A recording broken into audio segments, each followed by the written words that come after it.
Hello, hello, hello. I hope this video finds you well. I've got a lot of big news stories for you.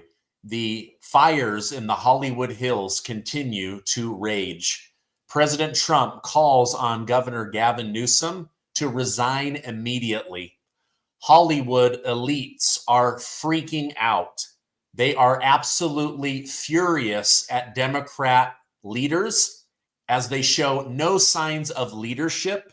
I'm going to get into a lot today, so thank you so much for joining me. While we get started on this, please let me know in the comments where you're watching from today. President Trump's incoming national security advisor, Mike Waltz, has just declared that most intelligence officials from multiple agencies will be fired within 1 minute after Donald Trump is inaugurated the 47th president. While speaking to Breitbart News today, Waltz stated, "Everybody is going to resign at 12:01 p.m. on January 20th. We're working through our process to get everybody their clearances and through the transition process now. Our folks know who we want out in the agencies." So it looks like they're going to be cleaning house in Washington, D.C. from minute one as soon as Trump's hand comes off the Bible. Now, to some, it may not seem like much has happened since President Trump won the election, but that's simply because he hasn't taken office yet. But behind the scenes, he and his team have been working tirelessly to lay out plans to completely revamp the American government on day one. For instance, Axios News has reported that Trump just met with Senate Republicans to preview 100 plus executive orders he plans to issue on January 20th. That's 100 separate actions that are already drawn out, written up, ready to go. Unfortunately, we don't know the details of what these 100 are, but Axios did claim we can expect a massive shift on immigration and border policy on day one. Now, former CIA J. Michael Waller let us know in a recent interview that there are hundreds of action points that they are drafting. I mean, we are talking about possibly a whole new government, or maybe going back to the original government and keeping our country safe again. Now, Bill O'Reilly, who's been on my show a couple of times, shared a neat story today that President Trump summoned him to Mar-a-Lago. And even though he was exhausted after a multi-city tour, O'Reilly said, "When your president summons you, you go." So he flew in to find President Trump in the middle of a multi-hour cabinet meeting with all of his top names. O'Reilly said the meeting went on for another 3 hours, discussing all the major issues of the country and how to fix them. He said it was the coolest meeting he ever attended, and he is very optimistic for the future. He then got to have a private dinner with President Trump. All right, let's see. Delaware, Philippines, Montana, Oklahoma, Buffalo, New York, California. Hi, California. Sorry for what you're going through. Oregon, Ohio, and on and on and on. Thank you. Thank you for sharing, and thank you for joining me this evening. Now, what we do know is how excited Americans are to have Joe Biden out of the White House. As the saying goes, money talks, and the Trump campaign has announced they broke a world record for the presidential inauguration funding campaign. In total, donors have contributed $170 million so far. The amount of support for Trump has been so shocking that his campaign has been forced to stop selling tickets to the event because it's literally going to be that crowded. Now, I just hope and pray that everything goes well that day and that everybody is safe. I would hate for something to happen with that large of a gathering. Now, after months of reports that former President Barack Obama was secretly bashing the Biden-Harris campaign, the situation intensified at a funeral of all places. While attending the funeral of President Jimmy Carter, Vice President Kamala Harris seemed visibly agitated, upset, at seeing Donald Trump and Barack Obama laughing, whispering, and having a friendly conversation. In Trump's typical fashion, he was able to make President Obama laugh quite a few times, and it looked like Kamala Harris was about to jump out of her seat. She was so mad. She has to feel betrayed. It's just sad, right? Now, to be honest, I'm not even sure if Kamala Harris herself likes Barack Obama. After all, it was Obama that set her up to fail when he did the secret coup to push Joe Biden out of the White House. While it gave Harris a chance at the top spot in our country, she ultimately got crushed by a landslide. So I have a feeling that she regrets running in the first place. But heck, with everything going on in California, maybe she'll run for the mayor of Los Angeles, or maybe she'll seek to take Governor Newsom's spot as the governor of California. Either way, I hope she stays as far away from Utah, where I live. Now, as people continue to suffer from one of the worst wildfires in California history, it has now come to light that LA Mayor Karen Bass knew of the risk of the fire, but decided to travel to Africa anyway. Following up the disaster, weather experts warned officials what they could expect due to the strong incoming winds. However, instead of staying in the state, Karen Bass attended a wedding in Africa. And even after reports of fires broke out, she remained there, ignoring the fact that so many people were suffering. And even worse, once she finally arrived back in the state of California, she failed to direct people who needed help to the right place.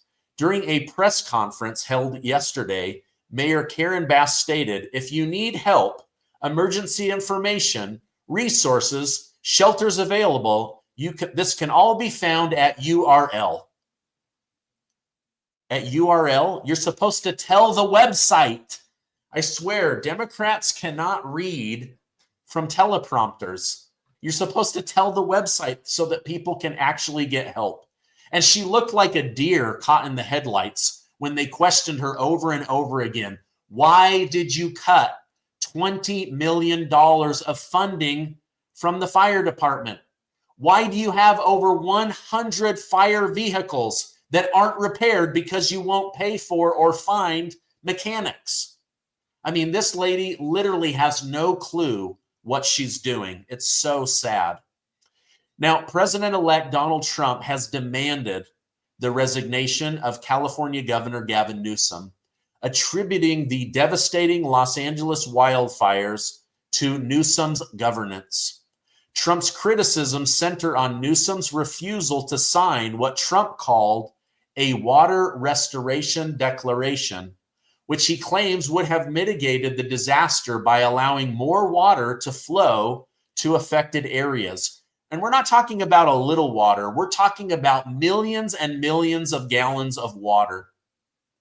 Trump's accusations include that Newsom prioritized an essentially worthless fish over human safety, leading to the current crisis where fires have forced evacuations and caused significant damage. And to make things worse, an old video of Gavin Newsom has surfaced where he said, "One of the greatest parts of being governor was when he tore down not one, but 2 dams in the state of California so that all of that water could flow back to nature." Well, the whole point of dams is to make sure that there's drinking water as well as safety water for police and firemen. Now, Trump's comments shared on Truth Social and echoed across all social media platforms have stirred considerable discussion. Many posts on X support Trump's view, even from Democrats, criticizing Newsom's focus on environmental policies at the expense of practical water management. Some users argue that California's failure in forest management and water distribution has directly contributed to the fire's severity.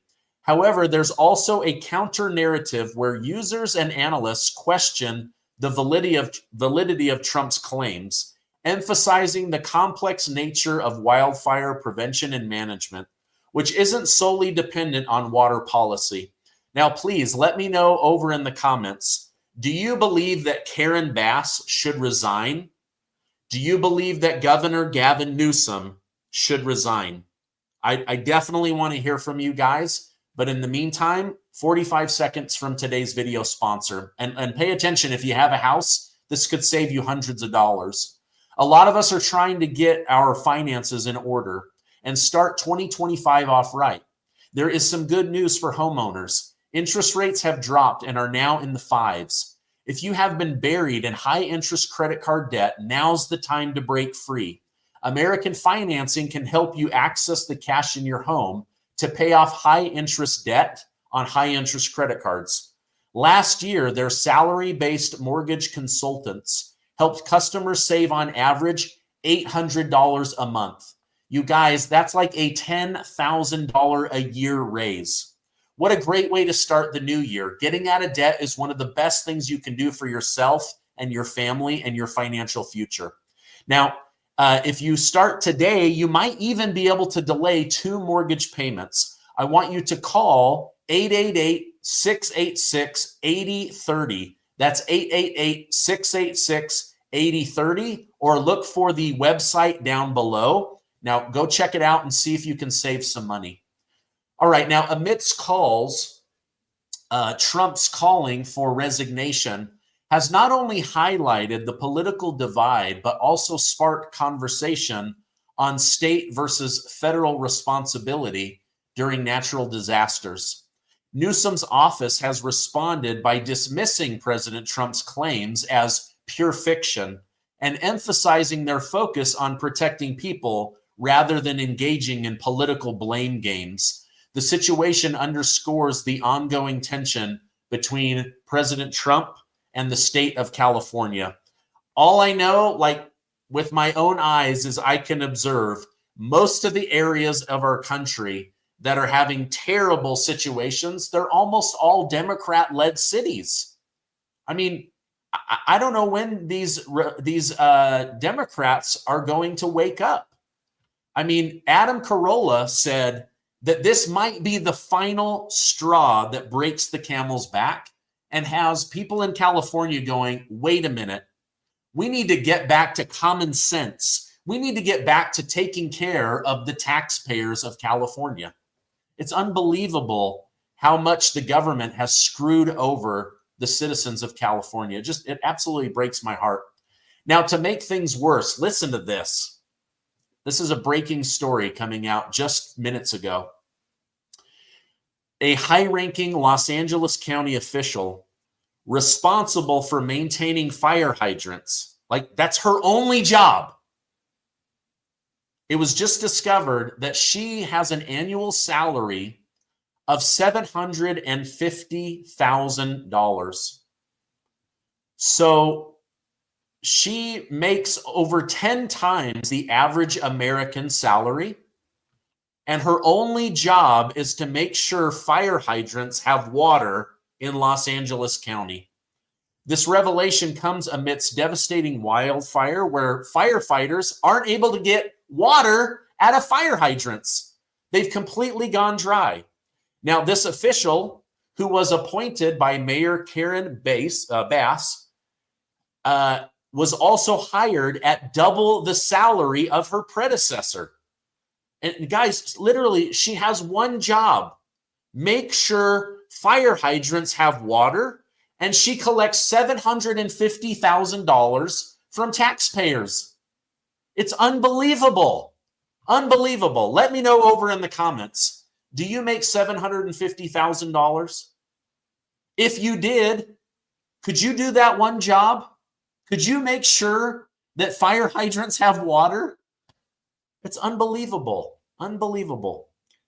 Well, sadly, to add insult to injury, President Biden has just announced that he plans to send Volodymyr Zelensky of Ukraine $500 million of taxpayer money to help him until President Trump can get into office.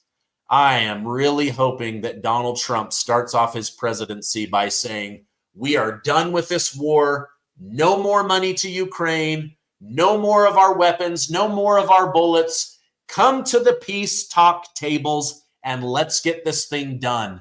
No more death, no more dollars. But what do I know? I'm just a guy here on the internet. That's just common sense to me. Now, it looks like President Trump has broken the world in another way.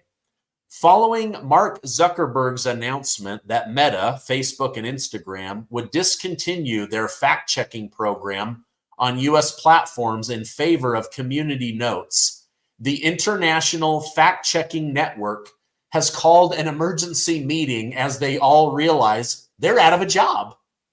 This decision, aimed at promoting free speech, was perceived as a significant blow to the organization's influence and funding. Now, I got to be honest, most of these fact checkers, they live in Europe where they don't have freedom of speech. In fact, they suppress it, they squash it as often as they can. Now, Mark Zuckerberg's move was part of a broader policy shift to reduce what he described as censorship and bias in fact checking, echoing sentiments from conservative critics. I mean, you guys, this is what conservatives have been saying for the last 8 years. Our voices are being suppressed. Our facts are being fact-checked incorrectly. And now even Mark Zuckerberg has come out and said, you know what? These guys are completely biased. Unbelievable.